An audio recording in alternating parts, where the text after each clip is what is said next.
Muito boa tarde a todas e a todos. Sr. Primeiro-Ministro, é uma honra e um gosto recebê-lo no Ministério do Ambiente. Meus caros colegas do Governo, muito particularmente, e sei que o Carlos José Mendes entenderá muito bem a minha cara Ana Pinho, pelo excepcional trabalho que foi feito e que foi conduzido por si, e não posso deixar de lhe agradecer todo o empenho, toda a qualidade do trabalho, naturalmente a si e à sua equipa. Senhoras e senhores deputados, senhores presidentes de Câmara, senhores vereadores, dirigentes do Ministério do Ambiente, minhas senhoras e meus senhores. A ausência de políticas de habitação dos governos que nos antecederam, associada à crise vivida e às respostas que lhe foram dadas pelo anterior governo, não poderia deixar de ter como consequência esta: a falta de 26 mil habitações contíguas do país. Este valor foi calculado a partir do mais detalhado inquérito alguma vez feito em Portugal, para o qual as autarquias foram fundamentais. Menos expectável seria que as famílias, sobretudo nas áreas metropolitanas, mesmo não sendo elas carenciadas, se vissem confrontadas com uma tão grande dificuldade de acesso à habitação. Esta dificuldade é recente, é crescente, e obriga o Governo e algumas autarquias a passar de uma política de habitação que acode apenas aos mais necessitados para uma outra que inclui com igual acuidade todos quantos estão em falha de mercado.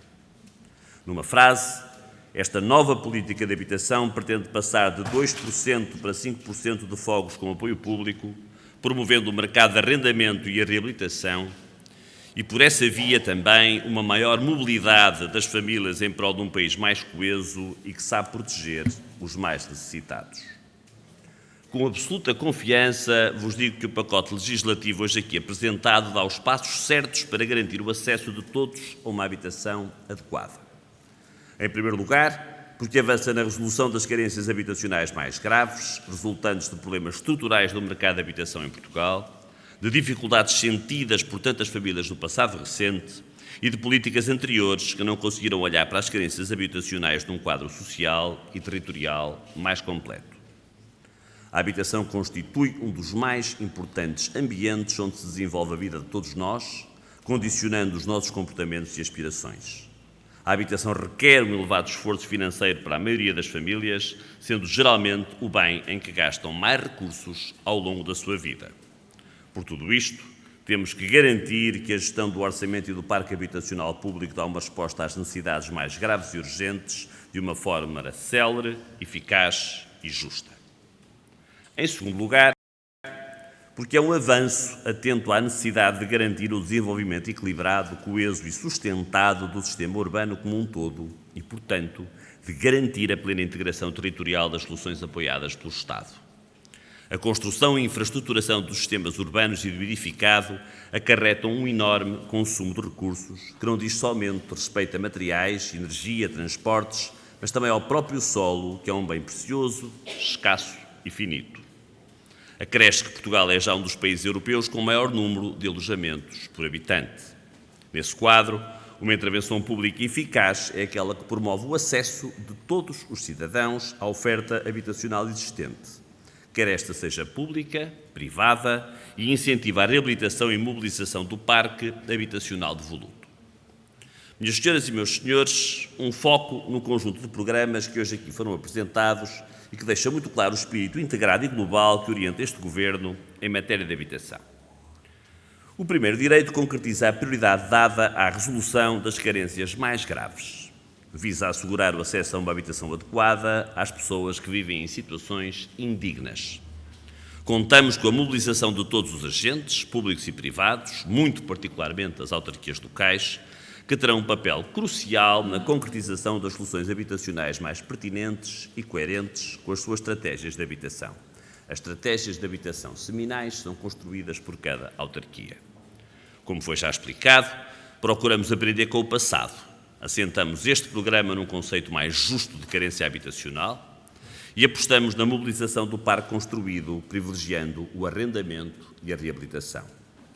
Em segundo lugar, o programa de arrendamento acessível, que promove uma oferta alargada de habitação para o arrendamento a preços reduzidos, compatível, no fundo, com os rendimentos das próprias famílias.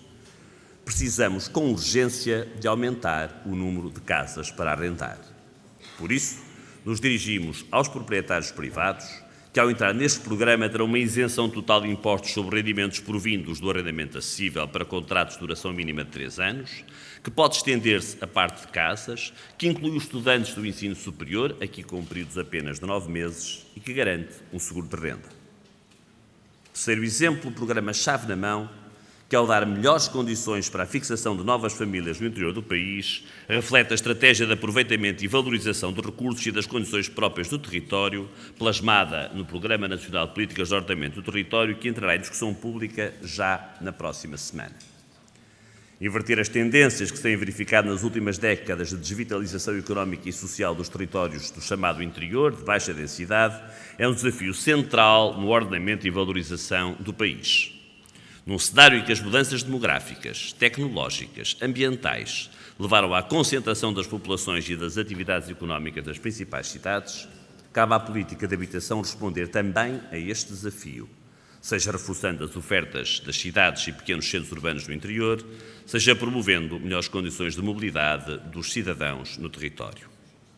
Claro está que a redução das taxas liberatórias de imposto que promove aos contratos de arrendamento de longa duração e o combate aos despejos que resultam da aplicação cega do NRAU também não podiam ficar de fora deste pacote legislativo e programático.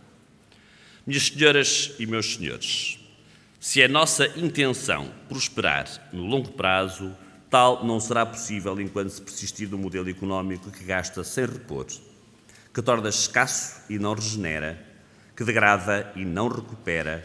Por isso, não posso também deixar de referir os programas que já estão no terreno, orientados para a reabilitação do edificado e que complementam os programas hoje apresentados. Acredito que assim ficará mais claro que a intervenção deste Governo em matéria de habitação ambiciona uma melhoria global das condições de vida dos portugueses e do ambiente urbano. Primeiro, o IFRU 2020.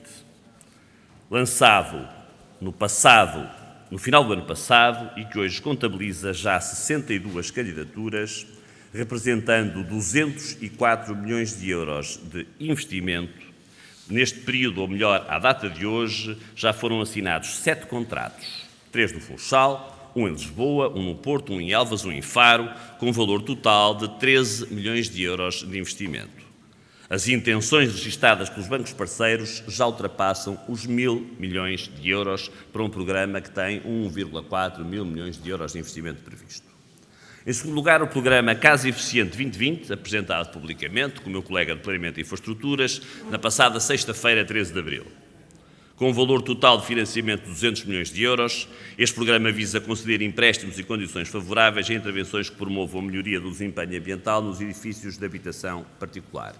Se o IFRU 2020 é apenas dirigido às ARUs, áreas de reabilitação urbana, o programa Casa Eficiente é dirigido a qualquer fração ou a qualquer prédio em qualquer parcela do território nacional.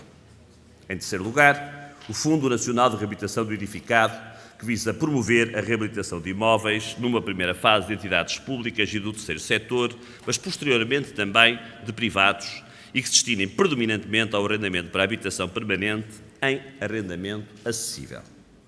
Hoje tenho o prazer de anunciar em primeira mão que foram já formalizados os 2 primeiros subfundos do Fundo Nacional de Reabilitação do Edificado, composto com imóveis localizados em Lisboa e em Viseu. São 41 focos, com uma taxa de rentabilidade média esperada superior a 5%, como sabem, financiada através do Fundo de Estabilização da Segurança Social, e esta rentabilidade superior a 5%, com ela garantimos que estamos a fazer uma política de habitação e a valorizar os ativos que um dia pagarão as nossas reformas. Por fim, não posso deixar de referir um instrumento que existe já há mais tempo, o Programa Reabilitar para Arrendar. Este programa apoia a reabilitação de edifícios que, após a intervenção, se destinam ao arrendamento habitacional com renda não superior à da renda condicionada. É a intenção do Governo, como o Sr. Estado de Estado já anunciou, melhorar as condições de financiamento oferecidas ao abrigo deste programa e adequá-las ao programa de arrendamento acessível que hoje se apresenta.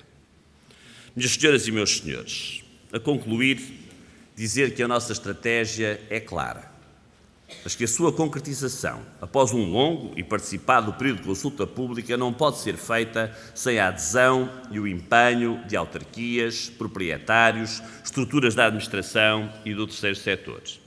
Assim, o que propomos é um desafio partilhado, um passo na transformação do conceito de ser dono e fazer de novo para um paradigma de usar e reabilitar.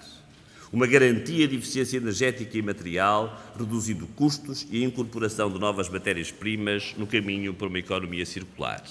E mesmo a fechar, a consciência de que a ética da responsabilidade e da convicção, afinal, nunca se opõe e que o curto prazo e o longo prazo, mesmo numa situação de emergência, podem ser construídos em conjunto e em prol das nossas cidades e, sobretudo, de quem nelas habita. Muito obrigado.